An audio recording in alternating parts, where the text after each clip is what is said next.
В день похорон Рэйчел ее сын Майкл подбежал к ее могиле и со слезами на глазах закричал: «Мама, пожалуйста, спаси меня! Они сейчас заберут меня!» Когда он плакал, он увидел что-то странное внутри гроба. То, что он увидел, остановило похороны. С самого детства Рэйчел была прилежной и сосредоточенной. У нее было трудное начало жизни, но благодаря целеустремленности и упорному труду она поднялась по карьерной лестнице.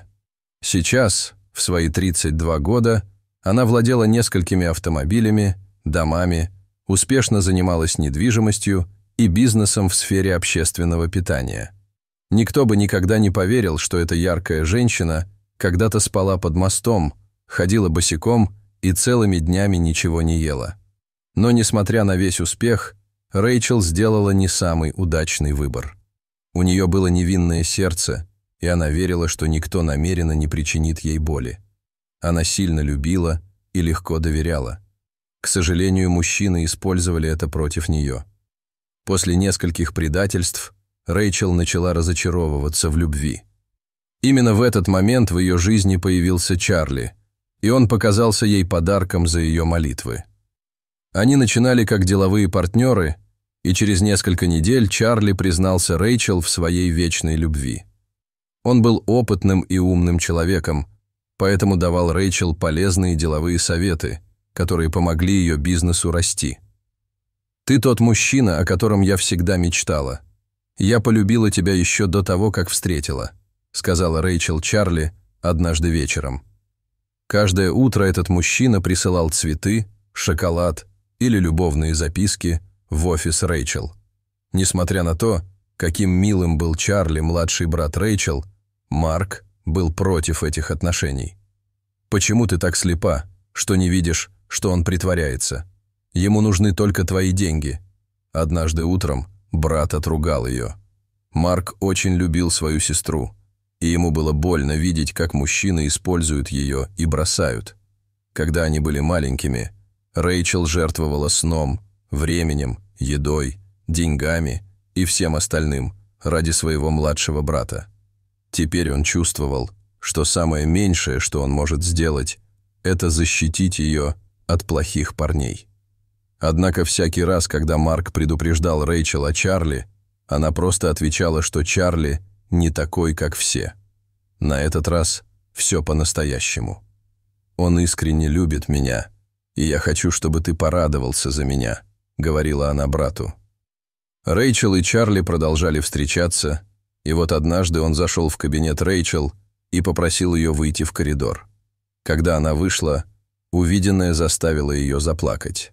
Группа музыкантов играла ее любимую песню. В этот момент Чарли опустился на одно колено и сказал: «Я буду самым счастливым человеком на земле, если ты согласишься стать моей женой. Рэйчел, ты выйдешь за меня замуж». Сердце женщины бешено колотилось в груди. Она слышала голоса в своей голове, которые кричали «Скажи «да». Но в глубине души она чувствовала, что не готова. Она даже не ожидала, что ей сделают предложение, и это понятно, ведь они были вместе всего месяц. Разве все это не происходило так быстро? Несмотря на внутреннее смятение, Рэйчел выкрикнула: «Да, Чарли, я выйду за тебя замуж!» В конце концов, разве любовь не заключается в том, чтобы рисковать? Поэтому она решила, что это ее судьба, и поверила, что все будет хорошо. Тем же вечером Рэйчел сообщила новость своему брату, и он поздравил ее. Возможно, он все-таки был неправ. Возможно, Чарли был хорошим человеком, подумал Марк. Когда до свадьбы оставалось 4 месяца, Рэйчел узнала, что беременна. Она не могла поверить, что Чарли скоро станет отцом. Она решила сообщить ему эту новость изощренным способом и приготовила для него особенный ужин. После того, как они поели, Рэйчел включила музыку и сказала: «Я скоро вернусь». Затем она вошла в комнату и вернулась с закрытой коробкой. Она встала перед ним и попросила открыть. Когда Чарли это сделал, его глаза расширились от ужаса. Он не мог поверить, что видит положительный результат теста на беременность. С широкой улыбкой на лице Рэйчел сказала: «Я ношу твоего ребенка». Однако ничто не могло подготовить ее к следующему поступку Чарли. Он внезапно пришел в ярость и швырнул коробку. «То, что у тебя в животе, мне не принадлежит. Я женат. У меня есть жена, которую я очень люблю, и 4 очаровательных детей, которые значат для меня весь мир», – прокричал он. Рэйчел не могла поверить своим ушам. На несколько секунд ей показалось, что она находится на сцене, и они с Чарли играют. Только когда она увидела, как он выходит из дома, она поняла, что это реальность. Когда Чарли подошел к двери, он предупредил ее, чтобы она держалась подальше от его жизни. Рэйчел опустилась на землю и выплакала всю свою душу. К счастью для нее, в этот трудный период рядом с ней был ее брат. В положенный срок Рэйчел родила мальчика Майкла, и они с Марком дарили ему много любви. Майкла не волновало, что отец не был частью его жизни. Он был доволен заботой и нежностью, которые он получал от своей мамы и дяди. Даже когда дети в школе смеялись над ним из-за того, что у него нет отца, он не обращал внимания на их слова. Он сказал им, что ему достаточно любви его мамы. Рэйчел и Майкл все делали вместе. Любящая мать знала, что сможет преодолеть любые препятствия, если Майкл будет рядом. К сожалению, когда Майклу исполнилось 8 лет, Рэйчел заболела. К сожалению, во время посещения больницы выяснилось, что у нее рак печени. По прошествии нескольких месяцев все методы лечения перестали действовать, и врачи посоветовали Рэйчел попрощаться со своей семьей. Несколько месяцев спустя Рэйчел скончалась в присутствии своего любимого сына и младшего брата.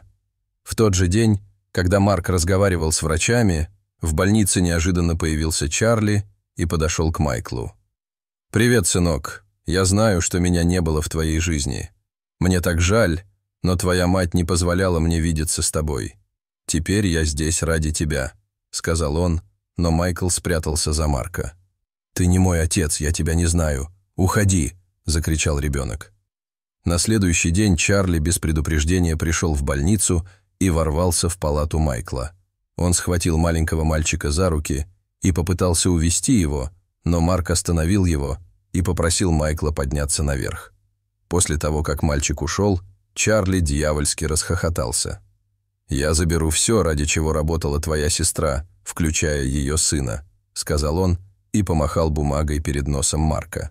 Это было фальшивое завещание, составленное Чарли, которое давало ему полный доступ к состоянию Рэйчел. Марк не мог поверить, что Чарли зайдет так далеко, но был полон решимости выиграть битву. Но сейчас он хотел сосредоточиться на похоронных обрядах своей сестры. 2 дня спустя друзья и родственники собрались, чтобы похоронить Рэйчел. Ее положили в гроб, и все по очереди попрощались с ней. В этот момент Майкл внезапно услышал крики мужчин в коридоре и бросился туда. Оказавшись там, он увидел, как его дядя и Чарли ссорятся, и подслушал их разговор. Майкл услышал, как Чарли громко и отчетливо произнес: «Этот мальчик мой. Я собираюсь забрать его, и ты ничего не сможешь с этим поделать». Ребенок и представить себе не мог, что будет жить с таким злым человеком. Он был так напуган, что бросился к гробу своей матери и немного приоткрыл его. «Мама, пожалуйста, спаси меня. Этот странный человек хочет забрать меня», – плакал он. Через несколько секунд его взгляд упал на документ, лежавший внутри гроба. Хотя он не мог разглядеть бумагу как следует, он увидел свое имя, написанное на первой странице. Маленький мальчик быстро заподозрил неладное и попросил полностью открыть гроб. Повсюду царил хаос, и священники прекратили похоронные обряды.